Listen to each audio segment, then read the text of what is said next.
그럼 이런 상황이 지금 그러니까 굉장히 빠르게 진행되고 있다. 신용 경색과 유동성 경색이 같이 지금 그러니까는 몰려오고 있다. 있는 상황이다 이거예요. 여기에 대해서 근데 정부가 내놓는 대책은 제가 볼 때는 별로 효과 있는 게 별로 없어요. 없어요. 네? 자, 그 다음에 이제 이 상황 속에서 지금 미국이 지금 뭐냐면은 아까 재무부가 그러니까 채권을 국채를 지금 그러니까 사줄까 해야 돼 사줘야 되는 이런 상황.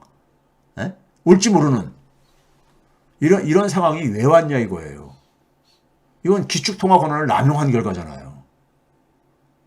남용한 결과고 미국은 그러면서 뭐냐면 근데 그러면서도 달러를 가지고 굉장히 압박을 그러니까 압력 행사를 사용하는데 달러를 많이 동원하고 앉았잖아요. 예? 이거 뭡니까요? 자신들이 가지고 있는 가장 강한 힘이 달러하고 군사력인데 이걸 동원을 해가지고 압박을 가하고 그러잖아요. 예? 러시아 압박할 때라든가 뭐 때. 이건 저는 뭐냐 미국이 굉장히 초조한 겁니다. 자 아까 저 앞에서 페트로달러 얘기했죠.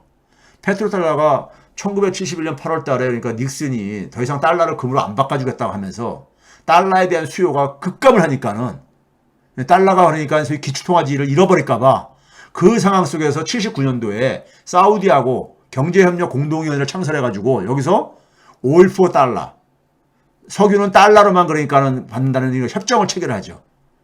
예? 협정을 체결해요. 그리고 여기에 대해서 그러니까는 미국은 뭐냐면은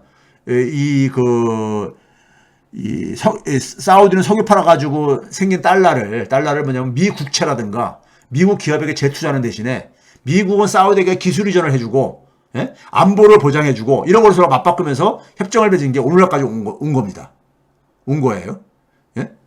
그래가지고 이 그 석유 수출 국가 중에서 사우디, UAE하고 쿠웨이트, 이라크가 보유해둔 미국채 보유액이 한 2,500억 달러 정도 되죠. 지금요. 근데 이 페트로달러가 지금 그러니까 사우디하고 미국 관계가 흔들리면서 이게 지금 그러니까 상당히 많은 사람들이 주목하고 있는 거 아닙니까? 페트로달러가 계속 유지가 될 것인가 안 될 것인가. 예? 그러니까 금융위기 이전부터 전 세계가 달러 의존도를 좀 축소시키자고 계속해서 이걸 논의를 했는데 이게 성공을 못했죠. 제대로 그러니까요. 예? 금융위기가 터지면서 이 위기가 터지게 되면 안전자산을 그러니까 선호하는 분위기 때문에 이게 또 유야무야 돼버리고 그랬었죠. 그런데 중국이 급부상을 하면서 최근에 그 다음에 러시아하고 우크라이나에서 미국이 전쟁하면서 달러 결제 시스템인 스위프트에서 그러니까 러시아를 배제를 했잖아요. 러시아는 그러니까 이제 달러 결제 시스템에 자기가 참여하고 싶어서 할 수가 없는 상태잖아요. 그러니까 뭐냐면 위안화 결제 시스템으로 옮겨갔잖아요. 근데 미국과 사우디 간에 지금 뭐냐면 이견이 굉장히 고조되고 있죠. 고조되고 있어요. 네? 오페크가 그러니까 석유 이 생산량을 감산하겠다고 하니까는 미국이 그러니까 얼음장을 놓으니까는 또 뭘겠습니까요? 네? 그 사우디계 미국 시민권자를 그러니까 SNS에다가 그 사람이 사우디를 비난했다고 해가지고 사우디 왕족을 비난했다고 해가지고 16년형인가 체포해가지고 예? 감옥에다가 수감했다고 뭐 이런 얘기도 나오고 그러던데요. 하여간 이게 굉장히 지금 뭐냐면은 탈달러 움직임이 새로운 국면을 지금 맞고 있습니다. 예? 근데 여기에 이제 미국이 여기에 사우디가 만약에 달러뿐만이 아니라 위안화도 쓰겠다, 받겠다, 뭐 이런 식으로만 바꾸게 돼버리게 되면은 그것이 그 국제 금융 시스템에 던져주는 상징성은 굉장히 크죠. 상당히 크죠. 그렇죠?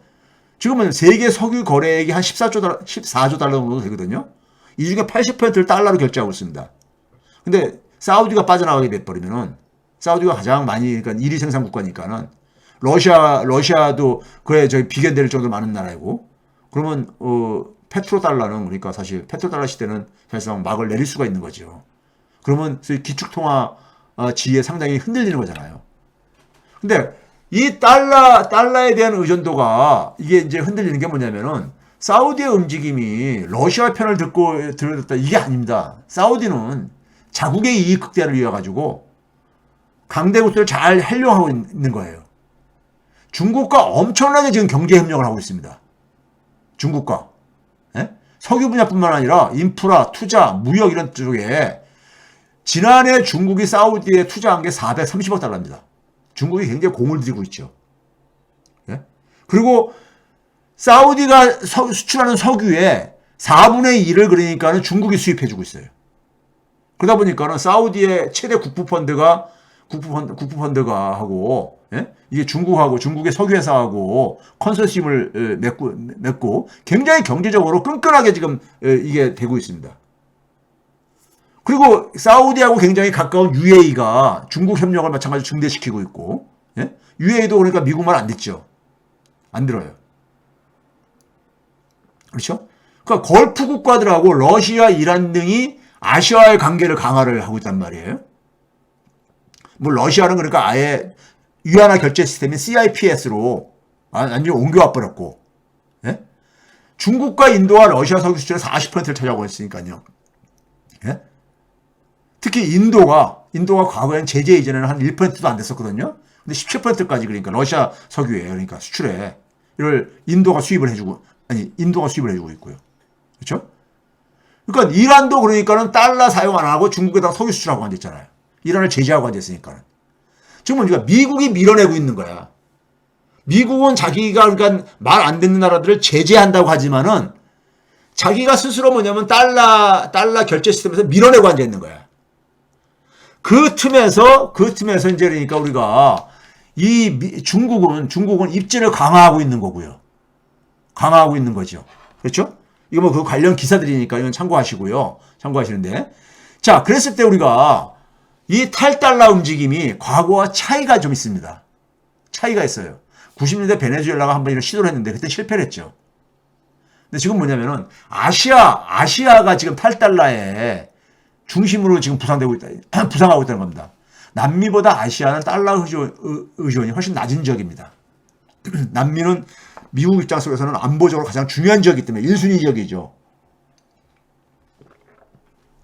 그래서 훨씬 더 그러니까 달러에 대한 예속이 굉장히 심한데, 그다음에 아시아 경제 규모가 남미보다 훨씬 크잖아요.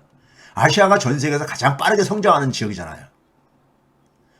그러다 보니까는 탈달러보다는 단달러, 그러니까 달러도 쓰고 위안화도 쓰고 이런 식으로 그러니까는 아시아가 그러니까는 소위 자신의 입지를 넓혀가고 있죠. 그러면 달러 수요가 줄어든다는 얘기는 미 국채 수요가 줄어든다는 얘기입니다. 달러 확보해가지고 그걸 가지고 미 국채에다가 재투자하고 그러니까요. 대부분 나라들이. 그럼 미 국채 수요가 감소하게 되면요. 미국 정부가 자금 조달을 하기 힘들어지잖아요. 그렇죠? 그러다 보니까는 미국이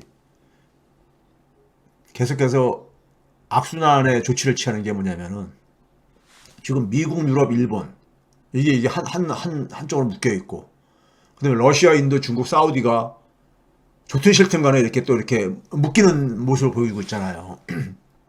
최근에 뭐냐면은 오펙 플러스 동맹에서 감산한다니까, 석유 감산한다니까는 노펙이라고 해가지고 이 석유 생산 국가들이 수출할 때 카르텔 때 담합을 해가지고 피해를 준다 해가지고 거기에 대한 그러니까 그 제재를 가하는 법안을 추진했었는데, 이걸 하게 되면 사우디 입장 속에서는 뭐냐면 석유 결제 통화를 바꾸겠다 하면서 반발을 하고 있는 거거든요. 네? 반발을 하고 있는 건데, 미국 의회가 최근에 다시 검토하겠다고 하니까는 사우디가 그러면 깨갱하고서는 그럴 줄 알았는데, 사우디 입장에서는 더 그러니까는, 예? 강경하게 나가고 앉아 있는 거예요. 강대강으로 충돌하고 있는 거야. 지금 뭐냐, 사우디는 야, 미국 니네 그렇게 해봤자 니네가 그러니까 뭐 그걸 제재한다고 해봤자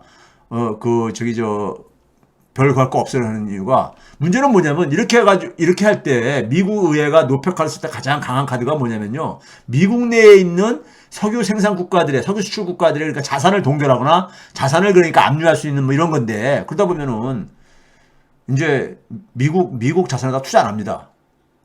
예? 언제 어떻게 될지 모르니까는.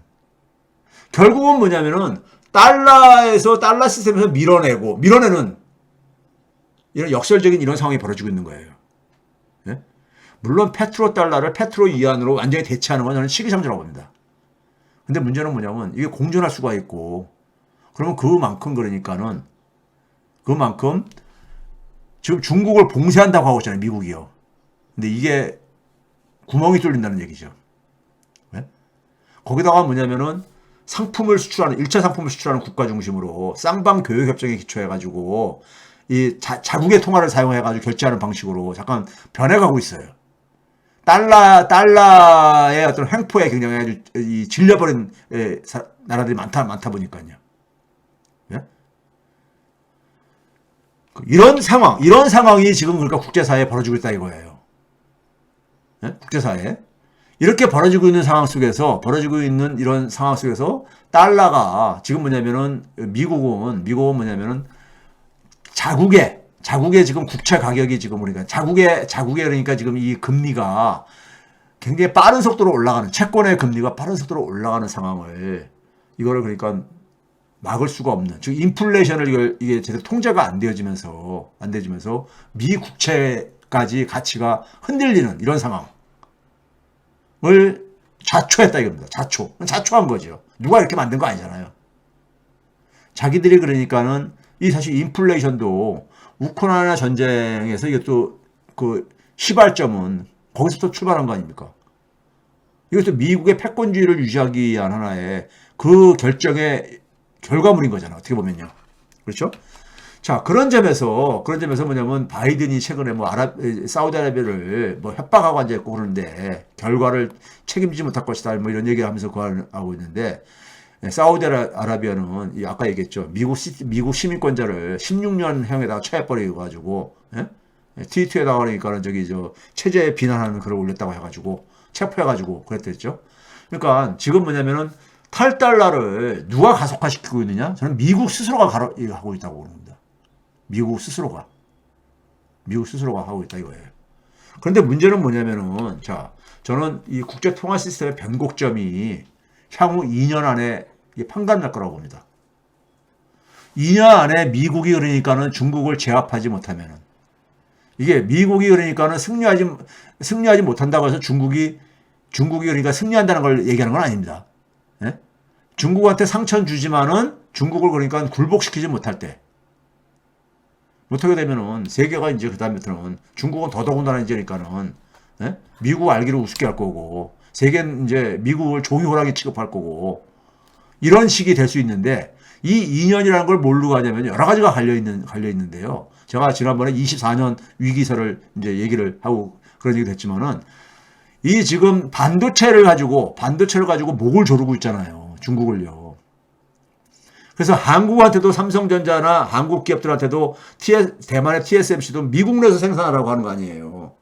근데 이게 미국 내 공장을 짓고 생산까지 하려면은 2년은 걸린답니다. 2년은요. 2년. 이게 뭐 당장 공장 짓다가 뚝딱 해가지고 그 다음에 더 생산하는 게 아니라요. 그럼 중국이 그러니까 2년 안에 그러니까는 이 문제를 돌파해낸다면은 그럼 뭐 미국은 중국 봉쇄 전략에서 이렇게 별로 성공할 가능성은 없다고 보는데요. 지금 상황이 과거에 그러니까는 경제 봉쇄를 해가지고 소련을 그러니까 해체시킨 때하고는 상황이 다릅니다. 상황이 다른 게 뭐냐면 중국 경제 규모가 과거도 소개했지만은 지난해 기준으로요. 미국 경제 규모의 77%까지 육박했습니다. 과거 소련이 붕괴되기 전에는요. 미국 경제력이 11%도 안 됐었어요. 한 10%대뿐이 안 됐었어요. 근데 지금은 거의 80% 육박하고 있는 거예요. 그러니까 미국의 중국의 경제를 떼내고 세계 경제를 그러니까 상상하기 힘든 거예요. 두 번째는 뭐냐면은 과거에는 80년대까지만 하더라도 60, 70년대도 그러니까 제3세계라는 게 있었었죠. 근데 그 당시에는 제3세계들이 진짜 빈곤 국가들, 예? 과거 식민지 경험했었던 이런 나라들인데 뭐 인도라든가 이런 나라들 거기에 이제 그러니까는 저걸 역할을 했지만은 중심 역할을 했지만은 그 당시엔 힘들이 그렇게 없었잖아요. 근데 지금은 인도가 그러니까 영국을 제치고 5위 세계 경제 규모 5위로 진입을 하고 소위 말해서 이 제3세계가 미국과 중국의 어떤 선택을 강요를 거부하면서 이런 게 하나의 세력으로 이게 성장을 했다 이거예요. 그러니까 그러니까 미국의 말들을 그러니까 잘 이게 듣지 않는 나라들이 많아지고 있는 거죠. 그러니까 미국이 참 그러니까 힘들어하고 있죠. 거기다가 유럽연합이 미국과 일사불란한 원팀이 될 가능성? 저는 없다고 봅니다. 없다고 봐요. 네? 왜 그러냐면요. 자료 하나 제가 보여드릴게요. 이게 조선일보의 기사입니다. 조선일보에서도 이제 이런 기사를 쓸 정도니까 실제로 보게 되면요. 유럽의 기업들이 중국에 투자를 지금도 엄청 하고 있어요. 네? 이 밑에 있는 기사가 뭐냐면요. 폭스바겐이 중국의 그러니까 자율주행 반도체 기업 호라이즌 로보틱스라는 기업하고 같이 합작을 한 거예요. 24억 유로를 해가지고요. 합작을 한 겁니다. 그러니까 지금 유럽의 핵심 국가인 독일, 영국, 프랑스, 네덜란드 주도로 유럽에 지금 직접 투자를 매년 늘리고 있어요. 오히려요. 늘리고 있어요. 여기에 그러니까 독일이 그러니까 중심적인 역할을 하고 있고 영국조차도 유럽 전체 저거에 그러니까 한 20%를 차지하고 앉아 있고요. 이거 봐보세요. 중국에 대한 직접 투자 얘기입니다. 직접 투자 얘기인데 이 왼쪽에 있는 기둥들이 작년 1월달부터 12월달이고 오른쪽에 있는 것이 올해 1월부터 8월달인데요. 전년 동월 대비해가지고 빨간색으로 제가 수치를 써놨지만은 증가율입니다. 해외 직접 투자예요. 중국에 대한 해외 직접 투자가 두 자릿수가 계속 유지가 되고 있잖아요. 8월달만 하더라도 22%가 되고 있고요. 예? 중국 시장을 포기를 못하는 거예요. 그러니까요. 유럽 기업들이 포기를 못하는 겁니다. 예? 왜? 중국 시장을 포기를 못할 정도로 중국의 경제 규모가 아까 얘기했듯이 너무 커져버린 거예요. 예? 중국 시장을 포기하게 되면은 기업들이 돈을 벌 수 없다고 생각하는 거예요. 예? 그러니까 어떻게 하냐면은 중국의 생산 기지하고 이쪽에 그러니까는 소위 말해서 미국으로부터 제재를 안 받는 생산 기지를 별도로 따로 만들고 이런 식으로 아예 투트랙으로 접근을 하면서까지도 그러니까 중국의 시장을 포기를 못 하겠다고 지금 유럽 기업들이 더군다나 그것도 독일, 영국, 프랑스, 네덜란드 이런 나라들 중심으로 지금 진행되고 있는 거예요. 그런데 미국이 중국을 굴복시킬 수 있다? 저는 이거는 비현실적이라고 봅니다. 그렇다고 해서 인도라든가 아세안 국가들이 미국 말을 들을 것 같아요? 안 듣습니다. 예? 거기다가 미국이 뭐냐면 중국을 배제하고 새로운 경제 블록을 만든다고 할 때 그만큼 뭐냐면 비용이 엄청나게 증가합니다. 비용이. 지금 미국의 반도체 기업들도 굉장히 중국하고 관계를 가면서 비용이 증가한다는 거 아니에요. 즉 세계화를 할 때 원래 목적이 월가의 이해관계 때문에 했던 겁니다. 월가가 굉장히 비용을 줄이기 위해서. 근데 비용이 증가할 게 아닙니까? 네? 그러니까 한국이 지금 그러니까는 수출이 지금 이렇게 줄어들고 있는데 한국은 사실 바로미터입니다. 전 세계 그러니까 교역에 세계 무역의 그러니까 바로미터가 한국이라는 나라예요. 수출 주도 경제 구조이기 때문에. 근데 한국의 수출 증가율이 지금 급속하게 마이너스로 지금까지 이제 내려갈 상황이라는 것은 세계 무역 증가율의 둔화를 지금 예고하는데 이런 상황 속에서 미국도 그러니까 굉장히 피해를 볼 수밖에 없는 것이고요. 그랬을 때 중국이 그러니까 반도체 봉쇄를 어쨌든 걸 뚫고 해결해 나간다면은 해결해 나가가지고 생존을 한다면은 저는 생존할 거라고 봅니다. 한다면은 그다음부터 이제 미국은 종이 호랑이가 되는 겁니다. 저렇게 미국이 지금 그러니까 트럼프 때보다 바이든이 지금 더 강하게 밀어붙이는 거 아닙니까? 예? 더 강하게 밀어붙이는 거잖아요. 근데 저게 실패하게 되면은 그다음부터는 이제 뭐냐면은 사실상 그러니까는 세계 1국 체제는 사실상 끝나는 거죠. 저는 미국이나 중국이나 사실 외부의 압박에 의해서 쓰러질 나라들은 아닙니다. 내부 문제로 이들 나라들은 내부의 시스템의 문제들이 있는 나라라고 봐요. 그건 중국도 마찬가지라고 봅니다. 중국을 그러니까 외부의 어떤 하나의 이런 봉쇄라든가 예부의 어떤 압박으로 중국은 절대 굴복하지 않습니다. 예? 중국은 내부의 자신들의 내부의 문제로 중국은 그러니까 사실 과거 그러니까 이 미국이 했었던 것 같은 그런 패권 국가가 되는 것은 저는 힘들다고 봅니다. 과거도 얘기했지만요. 그런 점에서 지금 제가 이제 마지막으로 하는 게 지난번에 한번 소개했지만 미국 달러 지배력은 IMF 보고서입니다. IMF 보고서 올 봄에 나왔었거든요. 달러 지배력은 서서히 그러니까 이게 침식되어 왔었거든요. 지난 20년 동안에요. 왔었는데 최근에 이번에 겪는 그러니까 이 경제 위기, 이번에 경제 위기는 제가 좀 얘기했듯이 과거하고 다릅니다. 다른 게 연준이 다시 구원투석을 할 수가 없어요. 왜? 인플레 잡는 게 만만치가 않기 때문에. 네? 그런 상황 속에서 미국이 만약에 이 문제를 해결을 못하게 되면요, 달러에 대한 신뢰는 굉장히 급속하게 추락할 수가 있습니다. 네? 금리를 내리지 않아도요. 내리지 않아도. 자, 이게 그러니까 이 IMF에서 했던 것이 그런 거 아니에요. 2000년도하고 2021년도가 비교하게 되면은 달러가 2000년도에는 전 세계 통화에 그러니까 71%를 차지했었던 게 달러였는데 이게 한 59%가 줄어들었다는 거 아닙니까? 네? 한 12%가 축소됐다는 거 아니에요? 지난 20년 동안에요. 근데 이게 이제 그러니까 이번의 위기를 제대로 수습을 못했을 때는 저는 그리고 중국을 그러니까 굴복시키지 못했을 때 통화 시스템의 다극화는 굉장히 가속화될 수밖에 없을 것이다 보고 있고요. 예? 그런 점에서 미국의 초조감이 미국의 달러의 입지를 자꾸만 좁히고 있다. 자기 스스로 좁히고 있는 거예요. 좁히고 있는 거죠. 그러니까 우리가 여유가 없어지게 되면은 더 그러니까 우리가 거칠어지면 거칠어질수록 더 입지가 좁아지게 되죠. 이제 그런 이제 측면에서 지금 말씀을 드린 거고요. 자, 그래서 최근에 이제 우리가 한 1년 동안에 미국에 그러니까는 이 해외가 보유하는 증권이 한 2조 5천억 달러나 줄어들었고 외국인 보유 비중도 그러니까 이게 줄어든 그림이 그겁니다. 그다음에 미 국채 보유액도 한 비슷한 규모가 좀 줄어든 상태입니다. 줄어든 상태고요.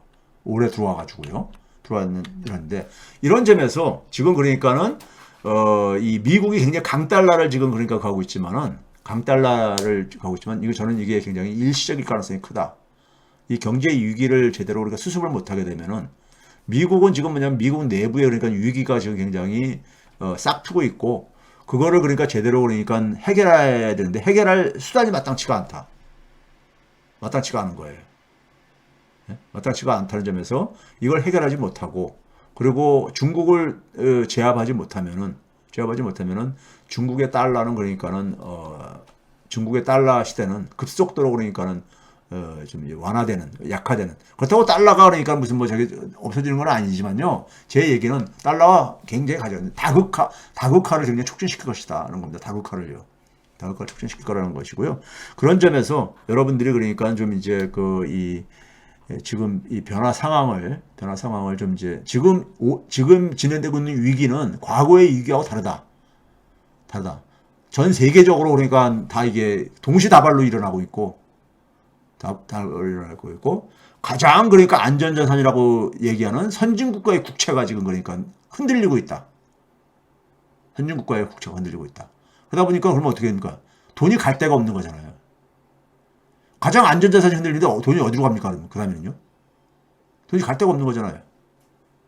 예? 그렇죠? 지금 그런 상황인 겁니다. 그러다 보니까는 이게 빠르게 그러니까는 유동성 위기와 신용 위기로 이게 복합적으로 이게 진행되고 있는 이유가 바로 그겁니다. 예? 그런 이제 이 상황이 이제 이 금융 분야는요 위기가 한번 이제 실체를 드러나기 시작하면 굉장히 빠르게 진행됩니다. 빠르게. 왜? 돈의 문제이기 때문에. 사람들은 돈에 굉장히 민감하거든요. 네? 굉장히 빠르게 유축되어집니다. 근데 국채 시장을 지금 제가 지난번에 영국을 얘기했고 오늘 이제 미국을 얘기했지만은 국채가 지금 흔들리고 있다는 거. 네, 국채가요. 독일 국채도 마찬가지로 흔들리고 있습니다. 독일 국채조차도요. 과거에는 그러니까 주로 취약 국가들이 그러니까 이 소위 그 기초통화 국가들의 국채들은 안 흔들렸었어요. 안 흔들렸었는데 이게 흔들리고 있고, 일본은 지금 뭐 말할 것도 없죠. 일본은 지금 아까 얘기했듯이 엔화 가치가 지금 보니까 150엔을 지금 돌파하는 건 시간 문제인 거고, 이번 주 내로 돌파할 가능성이 지금 높죠. 지금요. 아마 돌파, 지금 이 방송을 하는 순간에도 어떻게 될지 모르겠는데요. 하여간 이런 상황인 겁니다. 지금 그래서 굉장히 지금 그러니까 우리가 근데 우리나라 같은 경우도 지금 그러니까 앞에서 잠깐 보여드렸지만은 신용 위기하고 유동성 위기가 동시에 지금 진행되고 있는데, 정부가 대처하는 것은 굉장히 참 진짜, 이러다 보니까는 이 상황 속에서 그러니까는 이 야당 때려잡기나 하고 앉아 있고요. 참, 야당 때려잡는다고 이 경제 문제가 해결됩니까? 예? 지금 어떻게 보게 되면 그러니까 국민들의 눈을 그러니까 돌리기 순간 돌릴 수 있지 모르지만, 국민들은 사실 그런 거에 별로 관심이 없잖아요. 예? 국민들은 지금 내 눈앞에 벌어지고 있는 지금 이 그 혹한이 지금 막 몰려오고 있는데, 여기에 지금 관심이 국민들은 지금 하고 있는데, 눈을 돌리기 위해서 지금 저런 짓을 하고 있으니까요. 그런 점에서 참 진짜 어떻게 보면은 윤석열 정부가 스스로 자기 발등을 찍으면서 수명을 단축하는 것 같아요. 그래서 제가 22일 날에는 제가 그래서 여러분을 뵐 수 있는 기회가 있을지 모르겠습니다. 자, 오늘 방송은 이 정도로 하고요. 지금 우리나라 상황이 특히 안 좋습니다. 특히 굉장히 빠르게 안 좋아져가고 있습니다. 빠르게 안 좋아져가고 있는데, 제가 과거에도 얘기했잖아요. 대한민국은 이 상태로 가면 대붕괴가 올 수밖에 없다. 붕괴가 올 수밖에 없다는데, 한문도 교수가 어느 유튜브 방송에 우연히 보다 보니까는 내년이 그러니까 부동산 매입할 기회가 올지 모른다는데, 저는 아니라고 봅니다. 저는 아니라고 봐요. 내년에 부동산 매입할 기회는 아니라고 봅니다. 소위 데스 스파이럴이 만들어질 겁니다. 부동산 시장은 데스 스파이럴이요. 네, 만들어질 거고요. 그런 점에서 당분간은 지금 국채가 무너지고 있는데, 뭘요? 국채가 선진국가의 국채가 무너지고 있는데,